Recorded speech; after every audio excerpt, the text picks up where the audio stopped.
When Sony announced the Vita in early 2011, the NGP as it was then known had high expectations, but before it. Would it fix the piracy the PSP had? Would it survive in a world now dominated by the likes of Apple and Google? Would the graphics really rival that of the PS3? While most of this remains to be seen, what can be said about the PSVita is that it's the most fully featured portable gaming console ever conceived. But does it live up to the hype? The Vita, similar to the original incarnation of the PSP, is massive.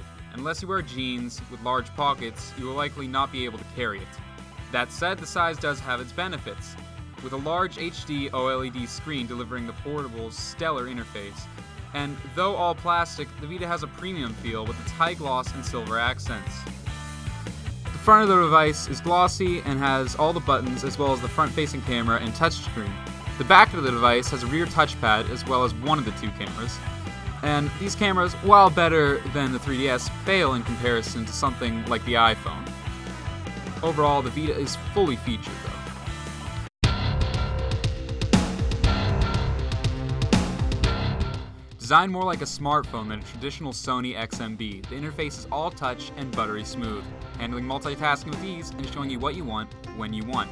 This is easily the best OS ever used on a handheld. The one disappointment, however, is the lack of any traditional control, and that the customization feels somewhat limited.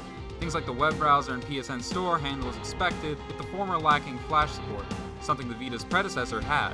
All things considered, the interface is a major win on Sony's part, and ties the Vita together well.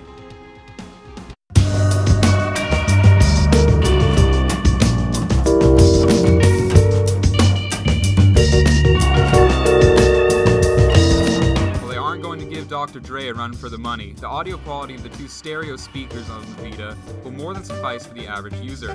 OLED screen on the device is simply gorgeous, bright, and beautiful. I'll take it over 3D any day.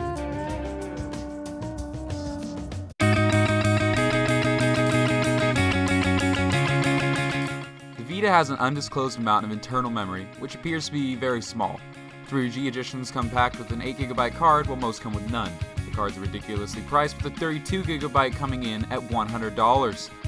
With this in mind, the Vita storage is a huge disappointment. Battery life, on the other hand, was reasonable. I was able to get about 4 hours with some settings cranked down and the 3G off. With all the power the Vita packs in, the battery life is understandable, but that's about it.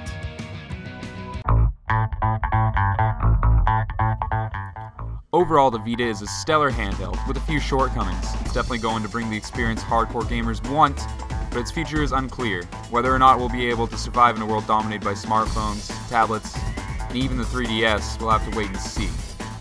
For now, it's a fantastic handheld that you should definitely check out.